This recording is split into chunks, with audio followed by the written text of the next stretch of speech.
Hi friends, எல்லாருக்கும் வணக்கம். Tips Lavanya சேனலுக்கு உங்களை அன்போடு வரவேற்கிறோம். இன்றைக்கி நம்ம சேனலில் ஒரு சூப்பரான ரெசிபி செஞ்சு காமிச்சிருக்கோம். இட்லி தோசைக்கெல்லாம் ஒரு சூப்பரான சைட் டிஷ்ஷாக கார சட்னி சிம்பிளாக டேஸ்ட்டாக செஞ்சு காமிச்சிருக்கோம். வாங்க வீடியோக்குள்ளே போகலாம்.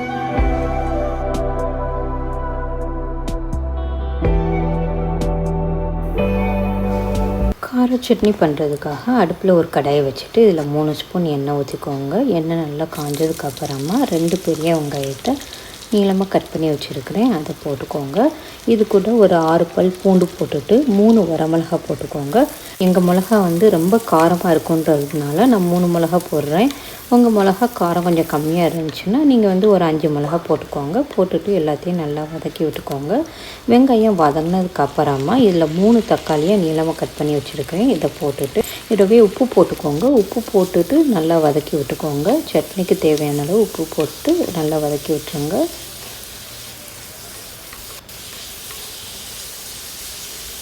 இதில் கொஞ்சமாக கருவேப்பிலை போட்டுக்கோங்க, கொஞ்சமாக கொத்தமல்லி போட்டுக்கோங்க. நிறைய போட்டுறாதீங்க, நிறையா போட்டிங்கன்னா சட்னியோட கலரும் டேஸ்ட்டும் மாறிடும். அதனால சும்மா கொஞ்சோன்னு போட்டிங்கன்னா கரெக்டாக இருக்கும்.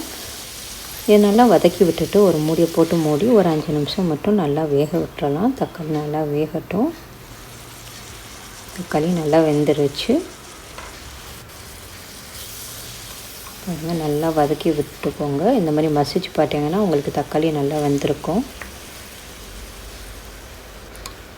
இது எல்லாத்தையும் ஒரு 2 நிமிஷம் மட்டும் நல்லா வதக்கி விட்டுக்கோங்க.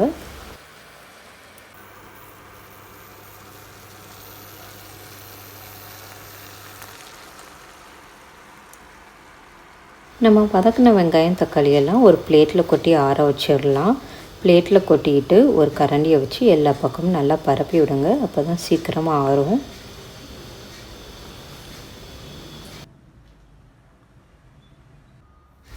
நம்ம வதக்கி வச்ச வெங்காயம் தக்காளியெல்லாம் நல்லா ஆறுனதுக்கப்புறமா ஒரு மிக்ஸி ஜாரில் எடுத்து போட்டு அரைச்சிட்டு வந்துடலாம். உப்பு ஏற்கனவே போட்டிருக்கோம், அதனால் இப்போ போட்டுறாதீங்க, மறந்து கூட போட்டுறாதீங்க.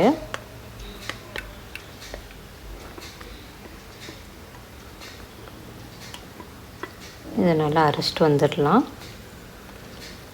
இந்த மாதிரி நல்லா அரைச்சி எடுத்துக்கோங்க. இதை ஒரு பவுலில் மாற்றிடலாம்.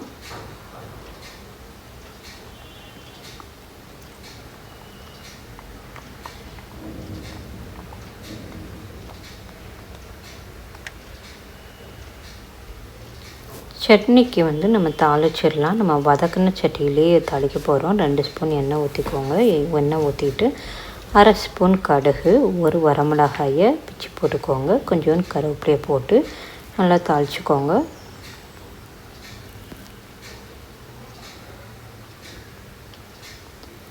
சட்னிக்கு தாளிச்சதை நம்ம சட்னியில் கொட்டிட்டு ஒரு ஸ்பூனை வச்சு நல்லா எல்லா பக்கமும் நல்லா கிண்டி விட்டுறலாம். கிண்டி விட்டிங்கன்னா நம்மளோட கார சட்னி காரசாரமாக சூப்பராக இருக்கும்.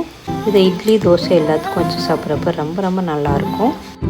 உங்களுக்கு இந்த வீடியோ பிடிச்சிருந்துச்சுன்னா உங்கள் ஃப்ரெண்ட்ஸ் கூட நிறைய ஷேர் பண்ணி லைக் பண்ணுங்கள்.